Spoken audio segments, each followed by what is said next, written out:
Good morning students. जैसा कि chapter sound हमने पढ़ा के ख़त्म कर दिया था, तो उसका नोट जो भी है क्वेश्चन आंसर हम करवा दिए हैं। बस सिर्फ एक बार पढ़ के आप लोग को बता दे रहे हैं और रिवाइज करवा दे रहे हैं, ठीक है ना।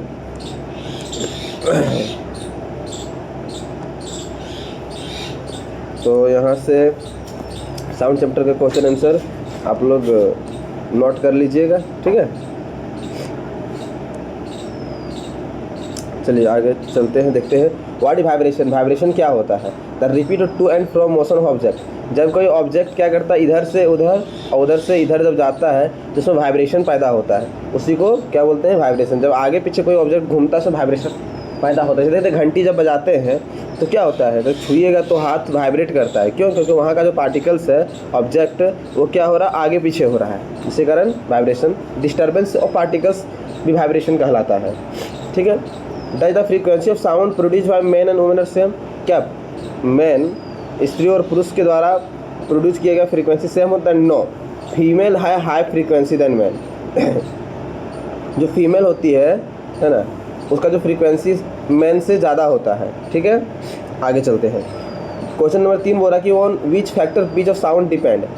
पिच किस बात पे डिपेंड करता है? तो पिच फ्रीक्वेंसी पे। तो फ्रीक्वेंसी जितना ज़्यादा होगा उतना भी पिच ज़्यादा होगा, इसमें नो डाउट।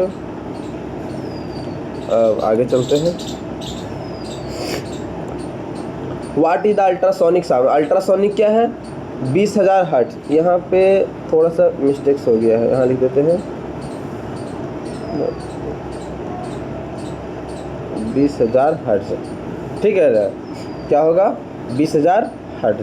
कभी कभी आपको ये लिखा हुआ इस तरह मिलेगा 20 kHz। हाँ, के का मतलब था 1000, तो 1000 मतलब 3 जीरो। तो देखिए 1 जीरो यहाँ है और 3 जीरो, तो 4 जीरो हो जाना चाहिए। तो देखो 4 जीरो यहाँ पे है, वो टाइपिंग में मिस्टेक होगा। चलिए, 2 musical instrument which sound produce vibration of straight membrane. 2 ऐसा म्यूजिकल इंस्ट्रूमेंट का नाम बताइए जो तार खींचने से आवाज़ आता है, जैसे वायलिन और guitar.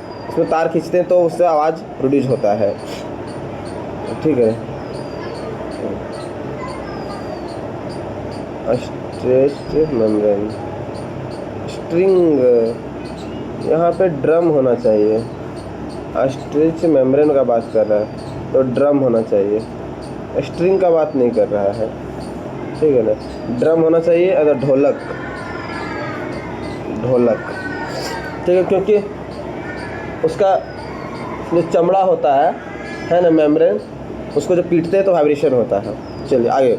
What do you mean by noise pollution. Noise pollution क्या है? इरेगुलर वाइब्रेशन नॉइज पोल्यूशन करता है। देखते हैं कभी चौक से हम बोर्ड में लिखते हैं तो कैसा अजीब सा लगता है, कुदाल को जो ज़मीन पे हम घिसते हैं तो अजीब सा वाइब्रेशन होता है, उसे इरेगुलर वाइब्रेशन उसको कहते हैं। वो क्या होता है? नॉइज पोल्यूशन करता है। और जो हमारे कानों को एकदम अच्छा ना लगे उसी को तो नॉइज पोल्यूशन बोलते हैं। गाड़ी का जैसे हॉर्न, गाड़ी का हॉर्न हमको अच्छा लगेगा? नहीं लगेगा, ठीक है। ड्रम और लिख लीजिएगा। यहाँ पे आंसर ये थोड़ा सा मिसप्रिंट हो गया है। आगे चलते हैं। How can you distinguish between different sound. हम 2 साउंड को कैसे, जैसे अरिजीत सिंह गा रहा है और अलका याग्निक गा रहा है, तो कैसे हम डिफरेंट करेंगे? उसका पिच पे, by the help of quality. उसका क्वालिटी पे, पिच पे तो उसका साउंड का ये पता चलता है कितना अच्छा है और कितना ख़राब है ना। हम क्वालिटी से उसका करते हैं, ठीक है। क्वेश्चन नंबर 3 का which property of sound decide whether is sound is audible. तो कौन सा प्रॉपर्टी जिससे साउंड का ऑडिएबल और इनऑडिएबल होने का पता चलता है? तो सबसे पहले फ्रीक्वेंसी से ही पता चलता है कि वो ऑडिएबल है या नहीं है। क्यों? क्योंकि 20 हर्ट्ज से लेकर 20,000 हर्ट्ज तक ही हम लोग सुन पाते हैं, तो इसमें हम कहते हैं कि ऑडिएबल साउंड है। और जो इनऑडिएबल होता है वो क्या होता है? 20,000 हर्ट्ज से ज़्यादा होता है या तो फिर 20 हर्ट्ज से कम होगा, ठीक है। चलिए, give reason why the frequency of sound is lower man compare to children. हाँ, बोला कि जो ऐसा कारण बताइए जिसमें फ्रीक्वेंसी मैन का लो होता है। किससे? बच्चे से। तो देखिए, इन चिल्ड्रेन, बच्चों में द फ्रीक्वेंसी, और वुमेन में, बच्चे और औरत में क्या होता है? Frequency of voice is higher, ज़्यादा होता है। क्यों? क्योंकि इसका वोकल कॉर्ड शॉर्ट होता है, ठीक है ना। वोकल कॉर्ड शॉर्ट होता है जिससे आवाज़ निकलता है। वोकल कॉर्ड को मतलब साउंड बॉक्स पास रहता है वो, ठीक है ना। ये वोकल कॉर्ड क्या होता है? शॉर्ट रहता है, छोटा सा ऐसे रहता है, ये वाइब्रेशन करता है ऐसे ऐसे, ठीक है ना। अब आगे चलते हैं। हाँ, एक क्वेश्चन से इसको यहाँ पे सॉल्व करना है, तब आप लोग को समझ में शायद आएगा, तो उसको सॉल्व कर देते हैं। A pendulum oscillate with frequency of 80 hertz and its time. तो देखिए फ्रीक्वेंसी इक्वल टू होता है 1/टाइम। तो हमको टाइम पीरियड निकालना है, तो टाइम इक्वल टू क्या हो जाएगा 1/फ्रीक्वेंसी। दैट मीन्स 1, इसको हम भागा दे देते हैं तो हो जाएगा 1 इक्वल टू 80 हर्ट्ज। और 1 को 80 से 1/80 को भागा देंगे तो 0.125 है। तो फ्रीक्वेंसी सॉरी टाइम निकलेगा, क्या बोल दिए फ्रीक्वेंसी, यहाँ पे टाइम निकलेगा। टाइम का यूनिट क्या होता है, सेकेंड होता है।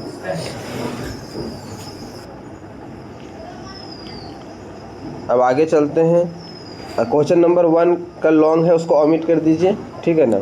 2 नंबर में चलते हैं कि what are the harmful effect of noise pollution. Noise pollution का क्या क्या इफेक्ट है। तो नॉइज पोल्यूशन बहुत ज़्यादा हजारों मतलब खतरनाक होता है। किसके लिए, ह्यूमन हेल्थ के, मानव स्वास्थ्य के लिए बहुत ही खतरनाक होता है। जैसे देखिए हाइपरटेंशन, हाइपरटेंशन को नॉर्मली बोला जाता है बीपी, ब्लड प्रेशर, ठीक है। नॉइज का होता है हाई ब्लड प्रेशर, देखिए हाँ लिखा हुआ है बीपी, है ना। हाई ब्लड प्रेशर ऐसे बोलना चाहिए, बीपी है किसी भी आदमी को तो ज़रूरी नहीं कि वो हाई ब्लड प्रेशर होगा। हाई ब्लड प्रेशर तब होगा, इसको हाइपरटेंशन कहते हैं, ठीक है ना। बीपी मतलब ब्लड प्रेशर सिर्फ होता है। तो लो ब्लड प्रेशर भी होगा, लो ब्लड प्रेशर को हाइपोटेंशन कहते हैं और हाई ब्लड प्रेशर को हाइपरटेंशन कहते हैं, ठीक है। एलिवेटिंग कोलेस्ट्रॉल लेवल, हमारा बॉडी में क्या होता है, कोलेस्ट्रॉल लेवल जब बढ़ जाता है तो ब्लड प्रेशर हो जाता है और उससे हाइपरटेंशन हो जाता है। मतलब नॉइज पोल्यूशन अगर आएगा तो हम लोग सुनेंगे तो हाइपरटेंशन का भी शिकार हो सकते हैं। हीयरिंग, सुनने की क्षमता, a sudden loud noise 150 decibel और मोर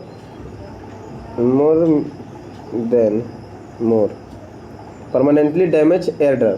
अगर हम 150 डेसिबल से ज़्यादा सुनते हैं तो क्या होगा, एयर ड्रम हमारा कान का क्या होगा, ख़राब हो जाएगा। स्लीपिंग डिसऑर्डर, हमको सोने के बीमारी हो जाएगा, मतलब इंसोमिया, नींद नहीं आएगा, ठीक है ना, अच्छा से इंसोमिया हो जाएगा, नींद नहीं आएगा बढ़िया से। हम लोग को WHO क्या बोलता है, 60 डेसिबल के लगभग सुनने बोलता है, हमें कान ठीक रहेगा। Hawking in public place like near teaching institute hospital. Hawking मतलब होता है कार का हॉर्न बजाना। क्वेश्चन है क्या, अगर हम चाहेंगे तो कैसे रिड्यूस कैसे कर सकते हैं, देखिए कैन बी रिड्यूज, ठीक है। यहाँ देखिए क्वेश्चन नंबर 2 में लिखा हुआ है, क्वेश्चन नंबर 2 में आप लोग ये नोट जो किए सॉल्यूशन उसको उतार लीजिएगा, ठीक है, मिटा दिए हैं यहाँ पे। देखिए कि how noise pollution can be reduce, noise pollution कैसे कम कर सकते हैं।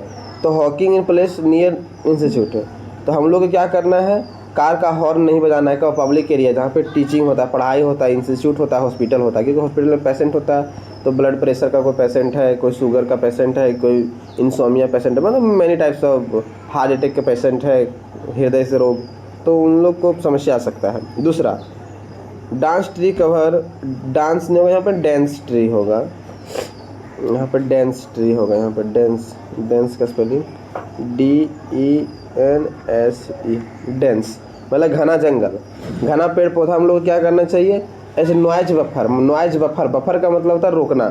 क्या करेगा वो, नॉइज को मतलब हल्ला जो होता है उसको रोकेगा, वो एब्जॉर्ब कर लेता है। इसी कारण रोड के जो बीच में जगह होता है, इसमें जो पेड़ लगाया जाता है ना, ऑक्सीजन के लिए नहीं लगाया जाता है, ना ही खूबसूरती दिखने के लिए, ना फूल पत्ता, और ना ही डस्ट को एब्जॉर्ब करने के लिए, उन नॉइज को एब्जॉर्ब करने के लिए वो पेड़ लगाया जाता है, ठीक है, जान लीजिएगा। आज तक आप लोग जानेंगे कि वो पेड़ पौधा सुंदर दिखने के लिए लगाया जाता है, नहीं।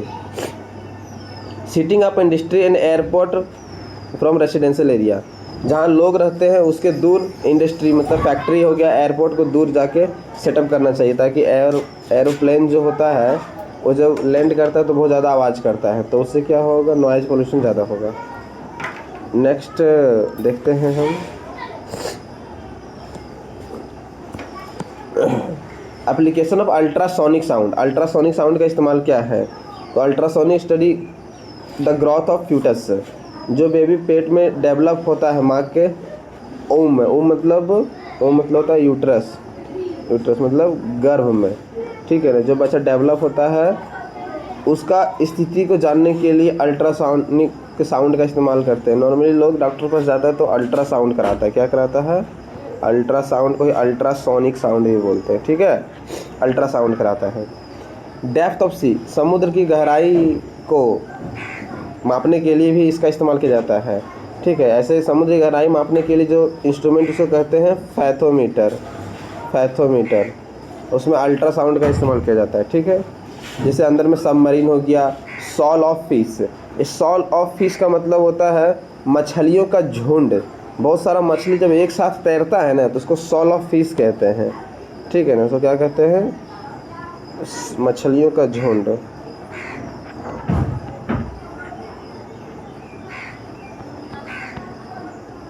मछलियों का झुंड, ठीक है।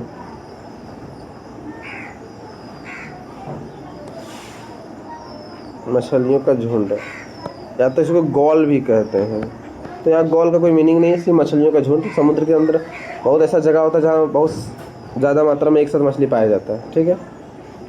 चलिए इसको आप लोग उतार लीजिएगा, तब तक के लिए।